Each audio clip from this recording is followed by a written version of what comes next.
Hi everyone. It's so lovely to be here, and I'm so inspired. I am Irish, fully Irish. I left Ireland a very long time ago, and I have to say that and I've lived in North London and Northwest London, and it's my first time in Camden Irish Centre. I'm a bit embarrassed about that actually, because I have been in London like 25 years, 26 years. And I've heard so much about it, so it's an absolute pleasure to be here, and I have been inspired by all this creativity. I told myself all my life that I wasn't creative, and I can't. And there's been something about fitting in, about how Irish is somebody is Irish, you're born there, not your parents are born there, what makes you Irish? I think if you love Ireland and you love Irish people, yeah, I'd say you're pretty Irish. But yeah, I grew up and, Irish, but in a farm, dairy farm, and I didn't feel like I fitted in. So, am I Irish or am I not Irish? Who knows? So I left when I was home when I was 18, and I use the term loosely. I would say I kind of ran away because I didn't fit in.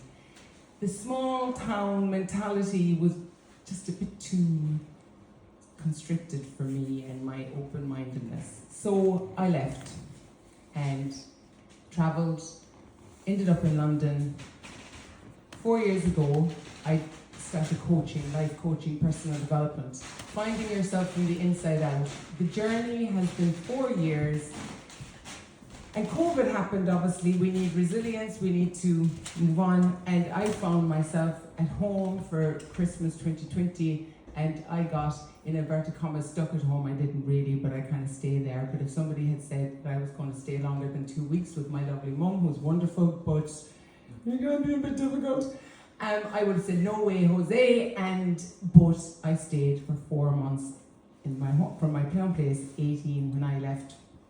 And it improved our relationship, and my coaching journey and personal development journey, and my journey from the inside out and finding myself helped my relationship with my mum and being at home, and it was quite therapeutic. So there was a place where I used to go as a kid, and there was a couple who didn't have any children, and I loved going back there. It was amazing. And I come from 7, there's 7 of us. And she always had lemonade and biscuits, and I used to say to my mum, how come she has no kids and she gives us lemonade and biscuits and we never have lemonade and biscuits? She said, well, you'd have eaten them all, even if I did buy them. So it was locked up for ages, and while I was at home for these 4 months, I used to walk around the countryside as it was locked down, and one day I was in this passageway, in this house I used to visit, and the nostalgia rose up, and the poet in me came out, and this is what happened. That gate, old, rusty red, creaks like it never did before when I was young. That house stands still, empty, redundant, lifeless. Not like before when I was young.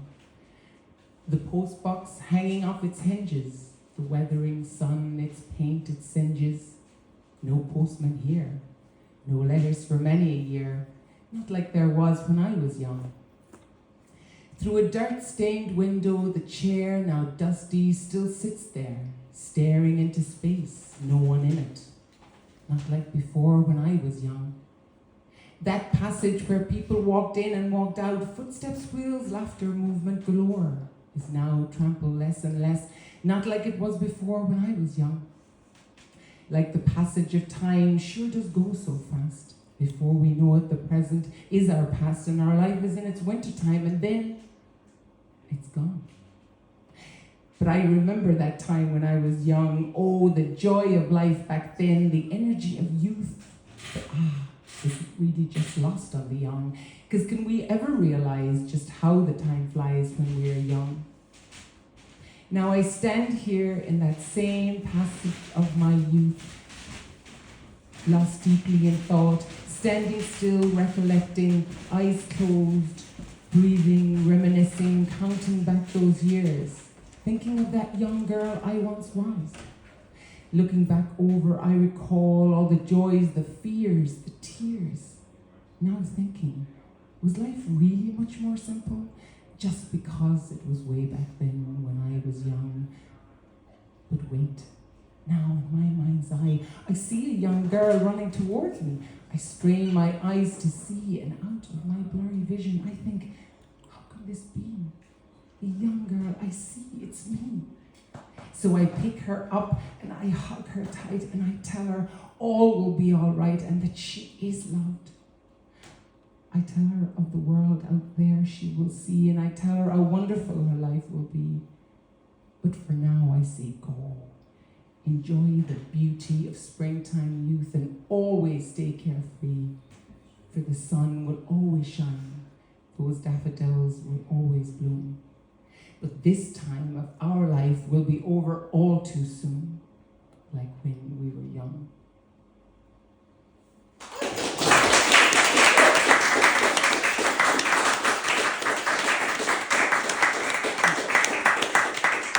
Thank you very much. So, in Ireland, when you come out of my house, you take a left, and that passage was on the right. And that was that story. So then months later, when you come out of my house, you take a right, you take a left, and there's an old bog road. Has anyone been to Ireland down an old bog road? Bordemona is gone, the turf, the peat is not. Maybe it'll come back now because the fuel prices are rising and they'll kind of change their mind, who knows. But anyway, the bog was horrible.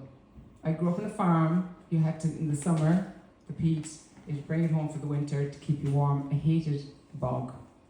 And so going down that road was horrible as a kid.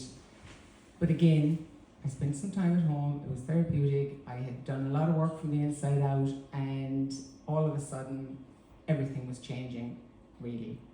So this is what I wrote about my old bog road. The old bog road was where... Sorry. Does anyone here speak Irish? Yeah. Well done. I'm all about bigging up the Irish language and bringing it back, and so I don't myself. I did go into school, obviously. So there's some Irish words throughout this poem because I kind of wanted to bring a few. So, obair crua, hard work, very good. Fúshter is kind of a slang. You may or may not know. Fúshter is like in a hurry, but I think it's a kind of a slang Limerick. I'm from Limerick word. Malava, he hangs. Clucker biog, cluck is a stone. Clucker biog, small little stones. Ansha is here. Brie is kind of a meaningfulness and energy. And bohareen, can anyone guess what a bohareen is? A road. Well done. A small little road. So anyway, I think that's it really. Anyway, so I've added a few in just to make people think I can speak fluently. That old bog road was where I never wished to be, as it meant obair crua for everyone and me. I did not want to go there. It was never any fun. I would never go down that road in a fúshter or any sort of run.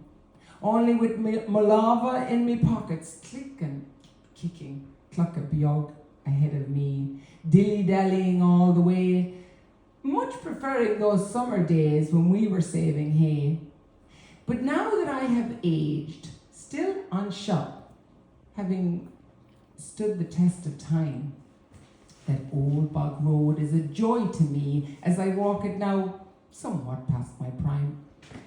It has a breeze, an energy, a whisper through those trees as I hear the wind whistle with the calm, soft, airy breeze. It's like it's calling me back to the memories of my childhood and the things that we recall as bad, but now bring only good. Learning lessons from the past and then moving positively on. Strolling down that old bog bohareen, I now sing a merry song. Thank you very much. I love your story about your mum. I felt like I'd met her. I have written about my mum. She's difficult, but she's wonderful. I have a poem about my mum, but I don't want to outstay my welcome either. You have 2-1. Okay, go for it. Anyway, it's shorter actually. I think it's shorter than the other ones. But anyway, you'll get to know my mum a little bit, right? It was her birthday on the 15th of June and I wrote this. Who is this woman I see in front of me with white grey hair and sparkling eyes, with a hearty laugh, times made her wise. Her ears, they're failing, she's 86. Her speed, it's trailing. From time to time come pains and aches, so regularly now she pulls on her brakes. Oh, the years they did fly for her and for me. I'm so glad she's still with us and long may she be. She's a force to be reckoned with. Still such will, determination beneath. I'm sure nobody knows all she's been through and all she's forgot about all that she knew. Oh, the memories do fade as the years they pass on, but the past be the past. We don't get it back. In peace it be gone. When asked, how are you today? She replies, I'm glad to be alive. For good health in body and mind is now all for all she does strive. Blessed to be a bit cracked, so her light it can shine through. Oh, she's a barrel of fun. She's my much loved and appreciated, lovely old young mum.